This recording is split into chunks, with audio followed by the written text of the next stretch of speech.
What up? It's your boy CoJack, and we are back for another episode of the FollowUp Podcast. And on today's episode, you already seen them on CoJack's Corner.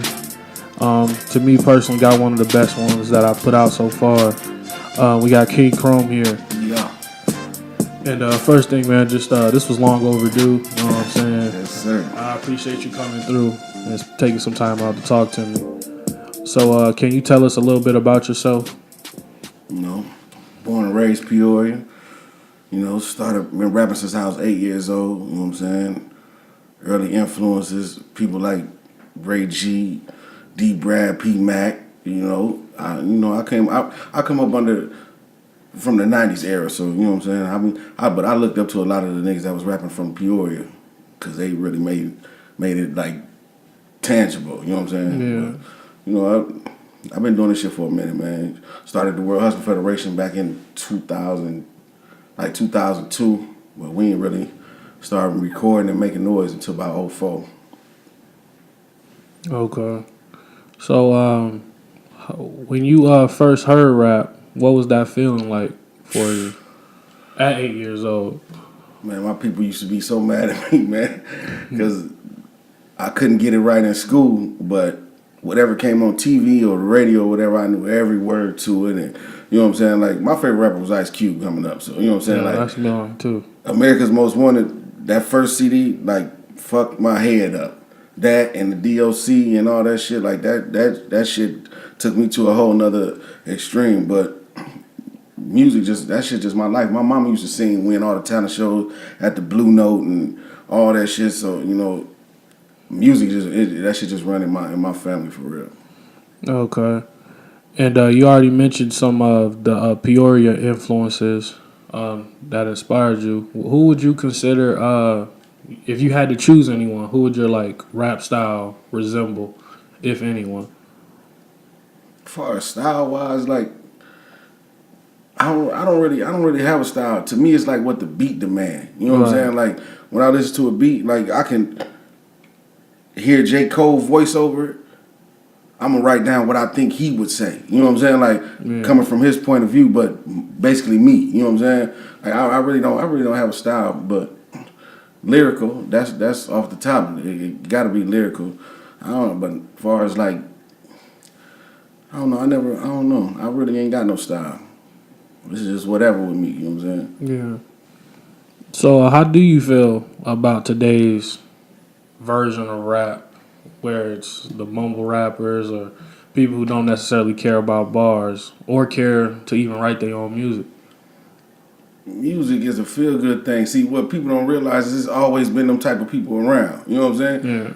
Back when rap first started and all that shit, you had the what's the name? A baba da baba dang a dang. Them niggas wasn't rapping no words, man. You know what I'm saying? That shit was some bullshit for real. Like Busy B and all them. You know what I'm saying? Like if you ever watch the history of rap, you will see that shit always been around. You know what I'm saying? But like nowadays to me, I really like that shit though. Like, you know, a lot of people don't understand it, but I really like that shit because to me it's like it's growing. You know what I'm saying? And as far as hip hop is a multi-million-dollar industry, period. You know what I'm saying? Like, this is where the money at. That's why everybody's trying to rap. You know what I'm saying? Like, I don't really see nothing wrong with it. You know what I'm saying? If I can make something that you like, but nobody else like, I don't give a damn. You like it.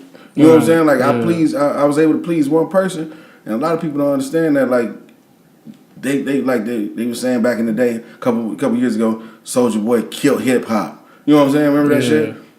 To me, I wasn't looking at it like that because it always been that type of rap. Even when you had the Tootsie Roll niggas, the 69 boys and all, you know what I'm saying? Like it's always been different genres of rap, but people want to just keep rap as just cold ass lyrics over a dope beat. That ain't really what rap is no more. I mean, it always been bigger than that. You know what I'm saying? It's just people just scared to accept it, but I'm cool with it. I don't give a damn if a mumble rapper called me right now, like, let's get it. Shit, I'm going to get on there and mumble with his ass. Yeah, and also I think that's just like the best of both worlds, though. You know what I'm saying? Being able to do multiple things. Right. That, like, makes your longevity last longer, too. Yeah. Look at the top person in the game, Drake. This man is really singing. Like, you know what I'm saying? Like, back in the day, if you sung, they didn't look at you as no rapper. You know what I'm saying? Yeah. But you still had dudes like that harmonized. And you know what I'm saying? Bone Thugs wasn't the first people to do that shit. You know what I'm saying? Mm-hmm. That shit, it always been in the game. Like, it's crazy, man. Just like you would never hear nobody say that a female is the top rapper of the game. But in all actuality, every rapper that you look at as being one of the top tier, if Nicki Minaj was on the song with him, she killed him. Drake, Eminem, Wayne, Jay-Z, Ross, Kanye, every single one of them, she bodied them on the track, right or wrong. I don't know. Monster. Yeah, I think that song was catered for her though. I don't know. I don't think Jay-Z was trying to go that hard. If you hear the story about Monster, like how Kanye was getting mad at her because she wasn't being herself, like, you know what I'm saying? She had to do that verse like 3-4 times. He had to fly her out like 3-4 times. He recorded in Hawaii. Back then I was locked up, so I read every interview, you know what I'm saying? And she was like, yeah, he flew me out 3 times because I wasn't doing me. That third time she came out there with that verse, he was like, that's who I'm looking for right there. You know what I'm saying? Yeah, so, shouts out to Safari. Yeah, shouts out to Safari. Who knows if he had help that third time. I know one thing, he ain't writing it for himself. Yeah, I just don't look at Nicki like she ain't put out no good albums. But that's because when it's a corporate thing, you know what I'm saying? Like they more focused on the sales. That's why niggas like Joey Badass and like they content with them 30,000 that they moving. You know what I'm saying? Because they can still do them. Believe me, if you listen to them old Nicki mixtapes, she was cold. She was cold back then because she got to go in there and do what she wanted to do. But now she sees shit. Let me see, starships and rockets and all that shit. Yeah, that shit it's all that taking me to number one. Pop stuff. I'm trying to be number one. Yeah. Which I mean, in the game, that's what it's about. It's about winning. You see what I'm saying? Yeah. It ain't really about, because believe me, if they cater to just us, the shit that we want, they wouldn't be nowhere. Yeah, we don't buy music. I mean, I do, but a lot of black community don't buy music. If I pulled up with a $15 CD for sale right here, and you got a $5 CD for sale, you're gonna sell. Yeah. You know what I'm saying? I mean, or if it's on the internet and I got an opportunity to download it, I'm just doing to listen that. to it. Yeah, You know what I'm saying? Yep. That's why the streaming and all that shit came in hand. They like, man, we got to find a way where we can stop this from blocking our money. Mm-hmm. So now if you just listen to it online, they get paid for it. You see what I'm saying? Like, I mean, which was some smart shit. You know what I'm saying? But yeah, I mean, when it all comes back down to it, it all go back to money, man. And that's why the industry is the way it is right now, because it's all about money. Straight up. Yeah. So what's how would you describe your creative process when you get in the booth? Do you even write stuff down? Some people I've got to write. I don't. That shit is dumb. Some people say they don't, but I actually witnessed Lil Mark on his live recording, punching in. It worked for him, but he a person that tell you, man, I just started rapping 2 months ago. You see what I'm saying? Me, I don't even write in my phone, fam. I need a pen and a piece of paper, and I'm a get it in like that, because that's just what I was used to. That freestyling shit, I only seen one person in the world do that shit, and that's Trey Damage. And he don't freestyle. That man will sit down and think and put that shit together in his head, and then he go get in the booth. Look at him like, damn, how the hell you do that? I try to do that shit.